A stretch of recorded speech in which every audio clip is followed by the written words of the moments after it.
it's time to get this party. Who would you say was the toughest opponent that you played against in the Premier League? There is a few in midfield players. As a midfield players, I will say Roy Keane, definitely. Yeah, because it was kind of... I'm not sure if I can say that, you know. You can. You can say whatever you can want. say whatever you want. It was kind of... I can't say that. A fucking dick.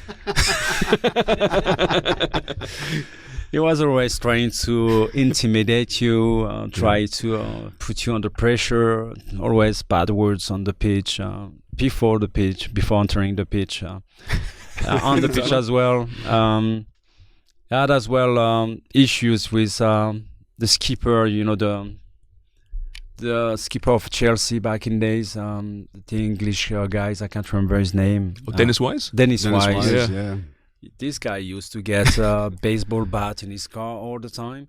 So with Vinnie Jones as well at Vinnie Wimbledon. Jones, yeah, so right. they were really, really bad guys, you know, and and it's completely changed now with nowadays with football. Because of probably the VAR, you know. Yeah. They cannot do exactly That's what right, we yeah. used to do back in days. But the fight, I think 20 years ago on the pitch was sometimes a street battle. Yeah. And the English fans loves it. Referees, you know, they loves it as well because most of the time they let the game play. Yeah. But it's quite confused for European players when you first come to England because of that, because you think this is a foul, ref. You need to stop the game. No, keep on going. Okay, right, okay.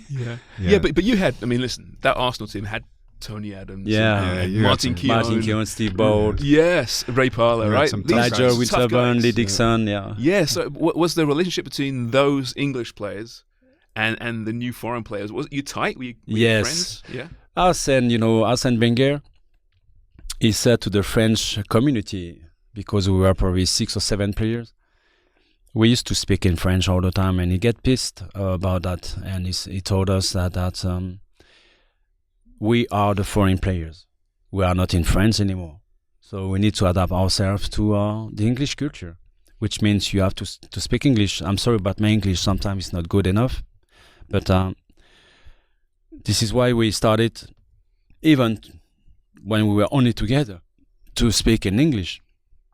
I know it's easier, you know, to speak with your natural language, but if you want to adapt yourself, I mean, this is why I don't understand sometimes when you're foreigners. When you go abroad, it's not your country.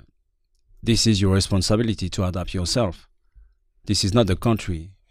The country will open their arms, you know, to welcome you. But then you have to do every effort, you know, to get inside the community, which means you have to learn the language, you have to learn the traditions, the mentality, things like this. I think that's very important. So the mix of the players we had when we won the double, when Arsène was our manager, was amazing because he understood everything.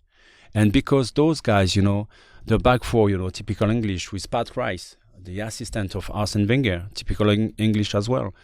And those guys, they were intelligent enough, you know, to let us the time, you know, to adapt ourselves on the pitch, but as well off the pitch. And because we wanted to do the best we can all together, we reached the right mentality, and a soul, you know, came from the team. Mm-hmm. Yeah. I actually read Paul Mercer's book, and it was something else. I mean, before Wenger got there, just the culture at Arsenal, and then Wenger came in and he changed it around completely. You have no idea. What was that like? Well, typical English breakfast when you play, for example, at 1 o'clock, sausage. I mean, can you believe that? This is now this is kind of tradition that Arsène has to fight against. Yeah. And chocolate bars as well in the bus before you arrive at the stadium. I remember, you know, I have a few examples, you know, how bad he was, you know, seeing some players eating English breakfast or eating chocolate bars before a game. He was... I can't remember. I remember everything, but he had to fight against that. And the English guys, they understood. understood completely what he was doing. He came with a European vision, in terms of food, rest, sleeping, diets, drink a lot, things like this, He always told us that you are professional, you've been paid for that. So you have something to deliver on the pitch for the fans and for the club. This is your responsibility. So you have to prepare yourself as professional. So you had to shut down so many things, in the English culture around the game. And it was quite difficult at the beginning, but it worked. I think part of it too was back in those days, most English people began realizing that we're being left behind here.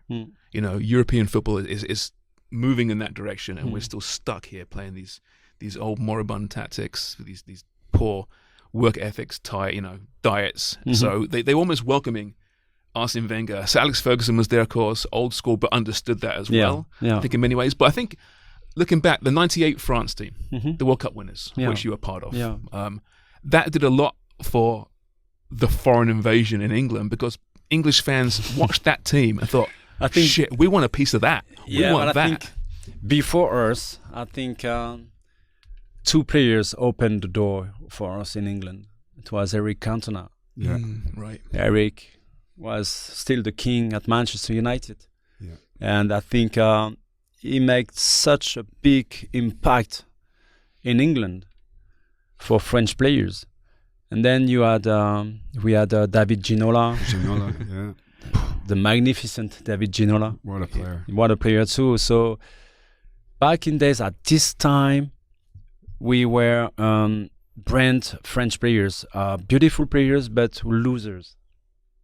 Those guys started to change our mentality in England. And then Arsene came and he won the double.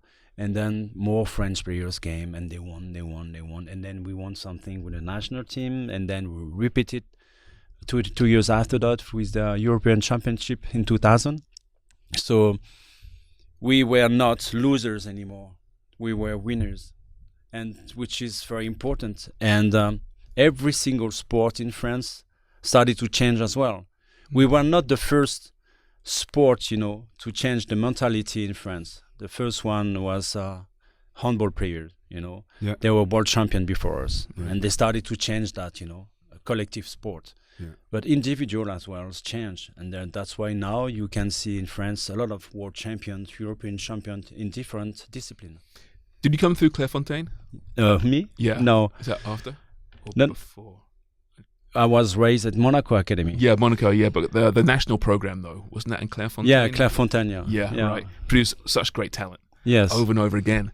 But, I mean, that 98 team is probably the best, outside maybe the Spain teams, the 2010, 11, maybe the best international team I think I've ever seen. What was it about that team? I think we had great teams, in France. I remember, the square in midfield with Platini, Tigana, Gires, Fernandez. They should have won the World Cup before us. I keep on thinking about the semi-final we lost against Germany with a weird referee. Very bad things happened on the pitch, but they should have won the World Cup before us. They should have deserved that. We won the World Cup. We won the European 2000. Platini won the European tournament as well in 1984. And then after us, the 2018 World Cup in Russia, they won it. And this generation, I think, they've got enough quality to reach the World Cup next season and to do something even better than us. But something will never change in people's mind in France. We were the first one. We'll still forever the first one. And on top of it, we won the World Cup at home, which is... The impact was amazing. As a player, it's beyond football. That's why I always say to the players, to any athletes, forget your sport. If you have the chance, the privilege to play for your country, you are an ambassador. It's beyond sport. If you have the chance to win something important, that will follow you until the end. And people will stop you in the street for what you've done as a sportsman or sportswoman, but they will stop you for the emotion you and the pride you will bring to people, and people stop me every single day in Paris because of that. Even today? Even today. Yeah.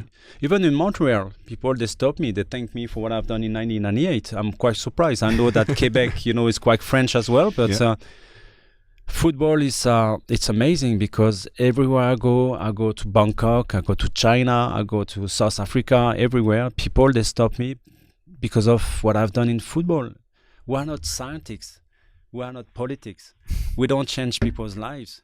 We are here just to bring hope and emotions. Yeah. But the way we put football sometimes, it scares me, to be honest with you. Yeah. Yeah, well, I mean, you are seen as gods, right? Right or wrong. That's how but we're not gods. We're just like a Romans, back in days. Yeah. I know, gladiators. I think, though, when you guys won the World Cup, your team was phenomenal, but it united the country as well. Yes, definitely. Yeah. And I think that's what the fans look at watching you when they were younger.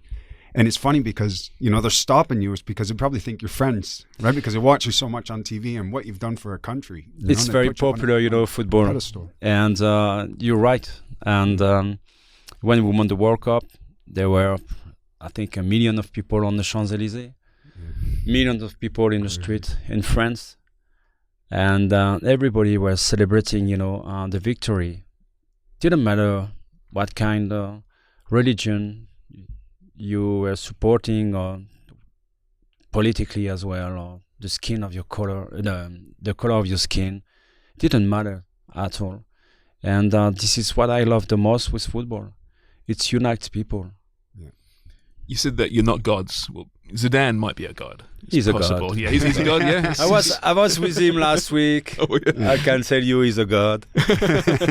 He's a god. This is why I think politics, they don't like us really that much, because we have something that they cannot get, Mm-hmm. And we touch people's hearts, and as you said, they have the feeling that we are sitting with them on the sofa drinking a beer, We are very close to them. Our generation are very close to people in France. And this is something I regret with the new generation. They are so far away sometimes with the fans. Yeah, that's a good point. I mean, a prime example would be Mbappe. Was a wonderful footballer, wonderful player, but there is that distance, it seems, between him and the fans. It's maybe not his fault. I don't know if we get over that. We've almost elevated footballers to a level that is untenable. But I can understand with the love and the pressure from people. You mentioned Zinedine Zidane. Last week when we were together at Aix-en-Provence, at the Z5, we stayed for at least almost 4 days all together for the 27th anniversary of the World Cup. And it was sometimes with bodyguards because, as you said, he's a god. And people are very close to us, always, asking for pictures, signatures, things like this. But when you talk about Zizou, you talk about the like of Messi, Cristiano Ronaldo, those guys, they are different level. Yeah. You look at your career and you played for some massive clubs, Arsenal, Chelsea, Barcelona, Monaco, and the French national team. Is there a player that you played with where you just went, wow, this guy is unbelievable? I mean, because you've played with so many. You have no idea. But is there one or two where you go, these guys are just different levels? So many, but I would probably put Zizou first. Yeah. I remember a game during the European tournament in 2000. We played against Czechoslovakia. And I was playing in midfield with him. And I gave him the ball. I passed him the ball. And I don't know why. In 1 or 2 seconds, I stopped playing. I just watch it. Honestly, I watch it. The way he moves, his body, it was kind of magical, move all the time. You are always at the feeling that he's going to fall. But now the ball is there, but now it's not there. The ball is at the opposite way. And he did some tricks, with his legs. And the two guys, they sat on their backside. Yeah. And it took probably 2 or 3 seconds, It's very quick, And I stopped playing, and and I realized that I was stopping. I was stopping my run, and I thought to myself, "Hey, wake up, Manu! You're not in the ground. You're on the pitch, so you have to wake up, play."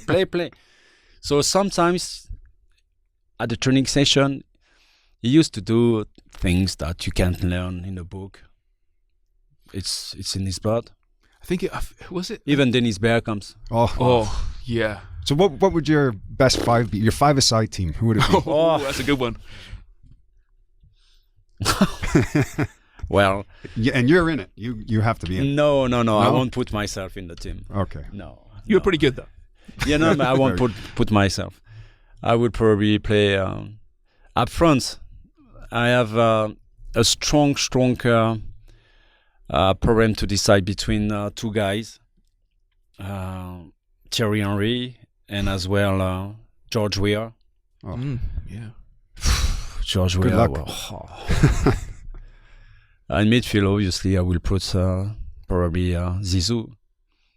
I will maybe play with Rivaldo. Whoa. And I will play with three strong guys, that can recover the ball, fight, not concede goals. I will probably play with Marcel Desailly, Lilian Thuram, and It's a decent team. and Patrick Vieira. Yeah. Vieira.